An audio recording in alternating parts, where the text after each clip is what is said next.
లూకా 2వ అధ్యాయము.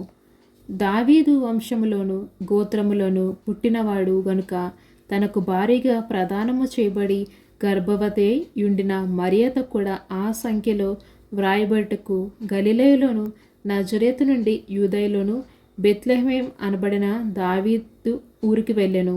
వారక్కడ ఉన్నప్పుడు ఆమె ప్రసవ దినములు నిండెను గనుక తన తొలిచూలు కుమారుని కని పొత్తిగుడ్డలలో చుట్టి సత్రములో వారికి స్థలము లేనందున ఆయనను పశువుల తొట్టిలో పరుండబెట్టెను.